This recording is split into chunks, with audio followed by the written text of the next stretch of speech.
Good morning छात्रों। स्वामी विवेकानंद महाविद्यालय नारायणपुर प्रीतमपुर अम्बेडकर नगर की ऑनलाइन क्लासेज में आप सभी का स्वागत है। मैं आनंद कुमार गुप्ता आज आपका दूसरा लेक्चर लेकर के उपस्थित हुआ हूँ।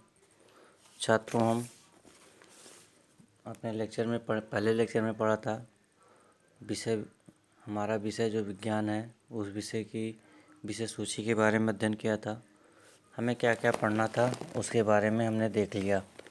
अब छात्रों, हम अपना एक एक कोई भी चैप्टर शुरू करते हैं।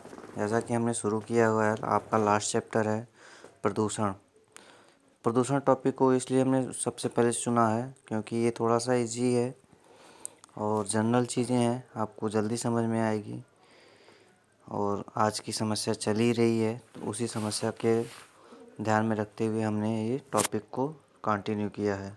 तो छात्रों, आज हम पढ़ेंगे प्रदूषण। तो हम यहाँ आज इतना जानेंगे प्रदूषण किसे कहते हैं, उसकी क्या परिभाषा है, और फिर नेक्स्ट क्लासेज में पढ़ेंगे। ठीक है। तो छात्रों, जैसा कि प्रदूषण पोल्यूशन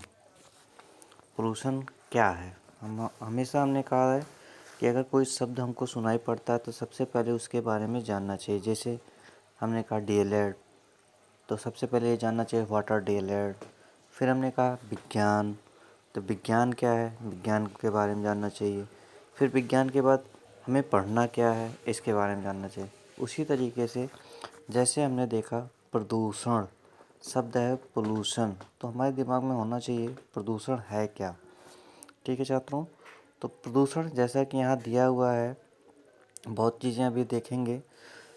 प्रदूषण कहते किसे हैं?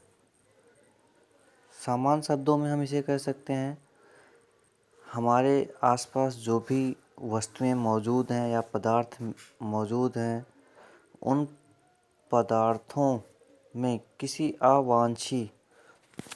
अवांछनीय पदार्थों के मिलने से जो भी प्रभाव पड़ता है उसी को हम प्रदूषण कहते हैं। ठीक है। तो हमने क्या कहा कि हमारे पर्यावरण में उपस्थित पदार्थों में किसी अवांछनीय पदार्थ के मिलने से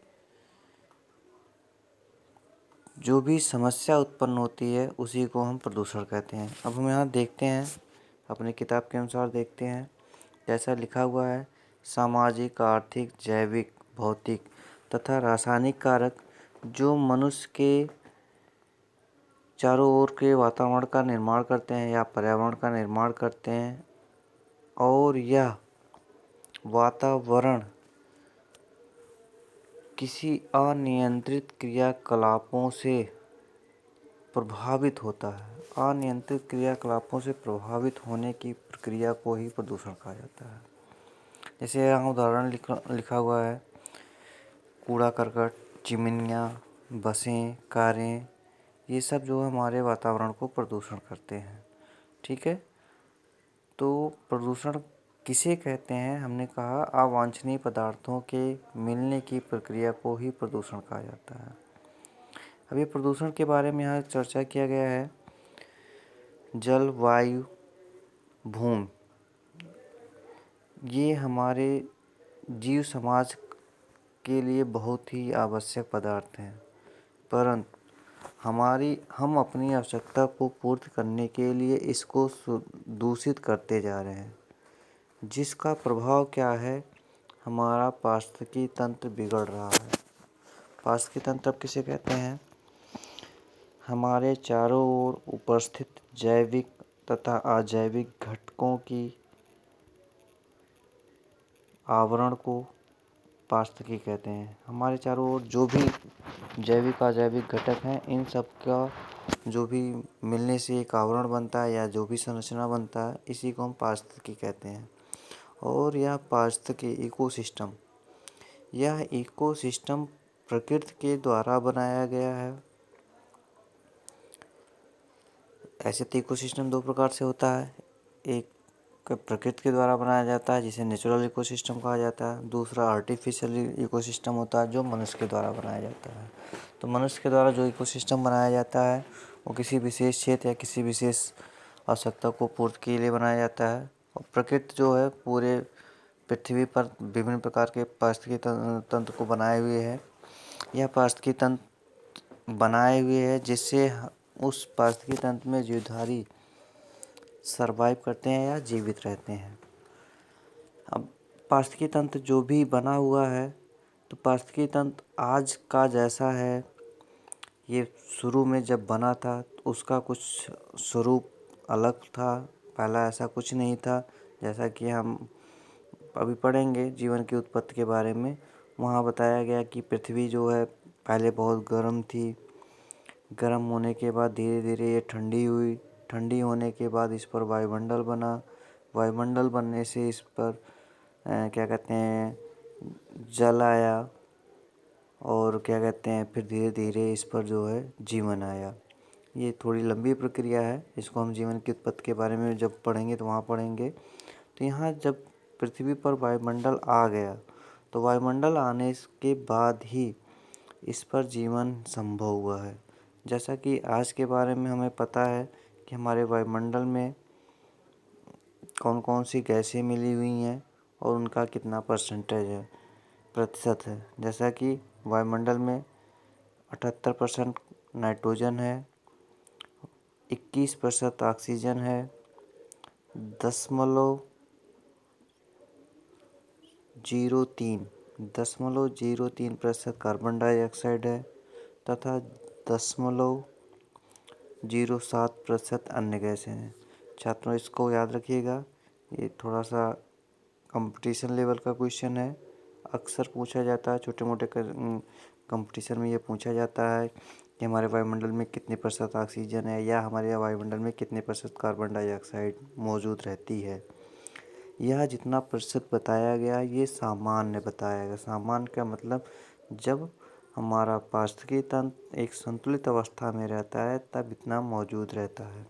परंतु आज के हमारे आधुनिक जीवन के कारण से इसमें जो है प्रदूषण की मात्रा बढ़ गई। जैसा दिया हुआ है, कार्बन डाइऑक्साइड की मात्रा आज के समय में 0.047% से अधिक हो गई है, जिसके कारण से पर्यावरण जो है प्रदूषित है।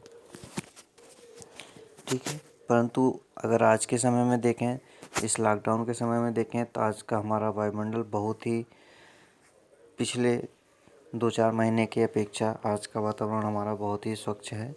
ठीक है, तो ये वायु क्यों स्वच्छ है? क्योंकि आज कल हम इस लॉकडाउन की अवस्था में, स्थिति में किसी भी आधुनिक सुख सुविधा का लाभ नहीं ले रहे हैं। हमारे शहर की, हमारे देश की कंपनियां बंद हैं, मोटरयान बंद हैं और ध्वनि प्रदूषक यंत्रें बंद हैं। तो इन सब के बंद होने के कारण से हमारा वायुमंडल आज का स्वच्छ है। तो एक बात स्पष्ट हो गया कि वायुमंडल को हम ही लोग दूषित कर रहे हैं या प्रदूषित कर रहे हैं। तो प्रदूषण का कारण हम ही हैं। क्यों है? क्योंकि हम आधुनिक जीवन जीने की इच्छा रखते हैं, इसीलिए हम वायुमंडल को जाने या अनजाने में प्रदूषित कर रहे हैं। तो हमने केवल इतना यहाँ जाना कि प्रदूषण क्या है। ठीक है, प्रदूषण क्या है? प्रदूषण हमने बताया किसी भी अवांछनीय पदार्थों का पर्यावरण में मिलने की प्रक्रिया प्रदूषण कहलाती है।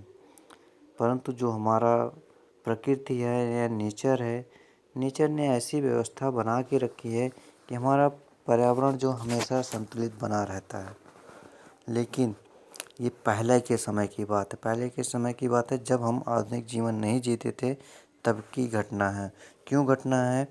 क्योंकि उस समय सूक्ष्म जीव, एल्गी और कुछ ऐसे प्रदूषक को समाप्त करने वाले सूक्ष्म जीव उपस्थित रहते थे जो उनको नष्ट करके पर्यावरण की संतुलन को बनाए रखते थे। लेकिन आज की आधुनिकता के जीवन में ये सूक्ष्म जीव, शैवाल और भी जितने भी प्रदूषण नियंत्रक के सूक्ष्मधारी हैं वो नष्ट हो गए हैं, जिसके कारण से प्रदूषण की समस्या बढ़ती जा रही है। ठीक है छात्रों, अब हम बात करते हैं प्रदूषण का अर्थ और परिभाषा। प्रदूषण का अर्थ, meaning and definition of pollutions. Meaning and definition of pollutions. तो अब हम मीनिंग जानते हैं। जैसा कि आपको पता होगा, ये भी कंपटीशन का क्वेश्चन भी है, छोटे मोटे कंपटीशन में पूछा जाता है। प्रदूषण जो है किससे बना है? तो प्रदूषण जो है अंग्रेजी शब्द के पोल्यूशन से बना है। POLLUTION, पोल्यूशन से बना है, जिसका तात्पर्य होता है बाहरी शक्तियों से। बाहरी शक्तियाँ किसे कहते हैं? हमने आपको शुरू में बताया था, पर्यावरण में किसी अवांछनीय पदार्थ का मिलना।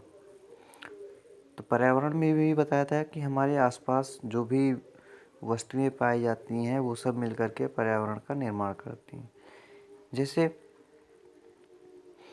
हम अपने क्लासरूम की बात करते हैं। हमारे क्लासरूम में या जो भी आपका क्लासरूम है, इसमें मान लेते हैं 100 बच्चों को बैठने की व्यवस्था है। 100 बच्चे ऑलरेडी बैठे हुए हैं, लेकिन 101वां स्टूडेंट आकर के इसमें प्रवेश करता है, तो क्या स्थिति होगी? तो हम देखते हैं उसको बैठने की जगह नहीं होगी। इन केस अगर वो बैठ भी गया तो हमें समस्या क्या होगी?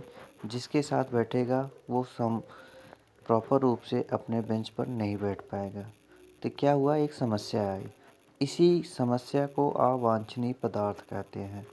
तो इसी को बाहरी शक्ति यहाँ कहा जाता है। ठीक है। तो पोल्यूशन का मतलब, किसी बाहरी शक्ति का मतलब ये होता है, पर्यावरण की संतुलन के बाद अगर कोई दूसरा पदार्थ आता है जो वस्तु को या पर्यावरण को असंतुलित करता है, तब उसे हम बाहरी शक्ति कहते हैं। ठीक है। तो इन बाहरी शक्ति के कारण से ही प्रदूषण की समस्या आती है। तो इसकी प्रदूषक के कारण होता है। प्रदूषक, पॉल्यूटेंट प्रदूषक के कारण से होता है। अब परिभाषा इसकी भी जान लेते हैं। कोई भी वस्तु किसी अनचाहे पदार्थ से मिलकर उस पदार्थ की भौतिक, रासायनिक एवं जैविक गुणों में परिवर्तन लाती है।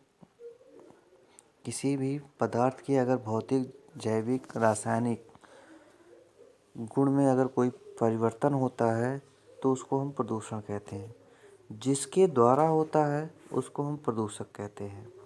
जैसे हमने उदाहरण जो लिया था स्टूडेंट्स का, क्लासरूम का, हमने कहा 100 छात्रों का रूम है, लेकिन उसमें 101 आ रहा, तो जो 101 आ रहा है वो पोल्यूटेंट कहलाएगा। जिसके कारण समस्या उत्पन्न हो रही है वो प्रदूषण कहलाएगा।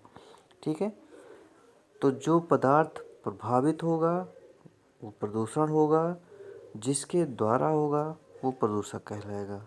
ठीक है। तो ये हो गया हमारा प्रदूषक का अर्थ।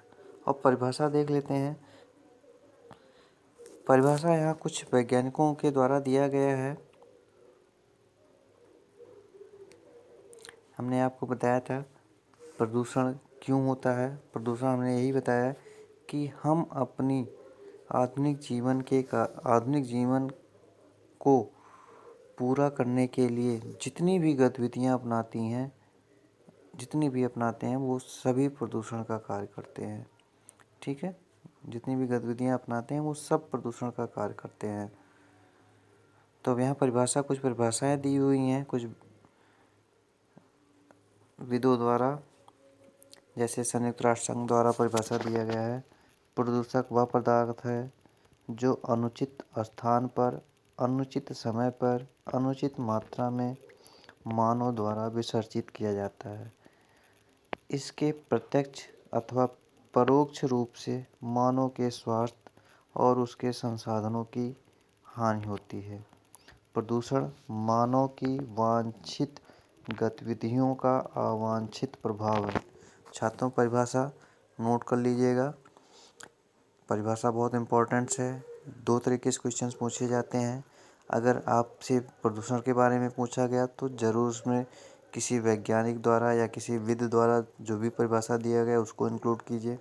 दूसरी चीज़, आप जो कंपटीशन एग्ज़ाम देते हैं वहाँ परिभाषाएं दी होती हैं और पूछा जाता है किसने दिया है, इसलिए इम्पोर्टेंट है।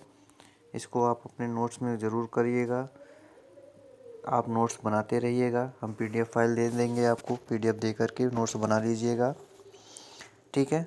दूसरी परिभाषा जो राष्ट्रीय पर्यावरण अनुसंधान परिषद द्वारा दिया गया है, NERC के द्वारा 1976 में, मनुष्य के क्रियाकलाप से उत्पन्न अपशिष्ट उत्पादों के रूप में पदार्थों एवं ऊर्जा विमोचन से प्रकृति पर्यावरण में होने वाले हानिकारक परिवर्तनों को प्रदूषण कहते हैं, ठीक है। दूसरा ओडम द्वारा दिया गया है, प्रदूषण हवा, जल तथा मिट्टी के भौतिक, रासायनिक, जैविक गुणों में एक ऐसा अवांछनीय परिवर्तन है जिससे कि मानव जीवन, औद्योगिक प्रक्रियाएं, जीवन दशाएं तथा सांस्कृतिक तत्वों की हानि होती है अथवा हमारे कच्चे पदार्थों की गुणवत्ता घटती है। इसी को प्रदूषण कहते हैं। तो छात्रों, हमने आज 2 पॉइंट्स पढ़ा। 2 पॉइंट्स में कौन कौन से पॉइंट्स पढ़ा? पहला पॉइंट्स पढ़ा प्रदूषण का प्रत्यय, दूसरा पॉइंट्स पढ़ा प्रदूषक का अर्थ और परिभाषा है। तो आप प्रदूषक का प्रत्यय, अर्थ, परिभाषा ज़रूर नोट कर लीजिएगा। और ग्रुप में जो लोग नहीं पढ़ रहे हैं वो लोग भी ग्रुप को देखें। हमारा जो भी यूट्यूब चैनल है उसको लाइक और सब्सक्राइब करते रहें, जिससे आपको जो भी वीडियो है वो समय समय पर मिलता रहे। और नोट्स बनाते रहिए। किसी को समस्या होगी तो हमको हमारे पर्सनल व्हाट्सएप पर कर देगा, तो हम उसको उसकी समस्या का निदान कर देंगे। ओके छात्रों, थैंक यू। फिर मिलते हैं नेक्स्ट क्लासेज में।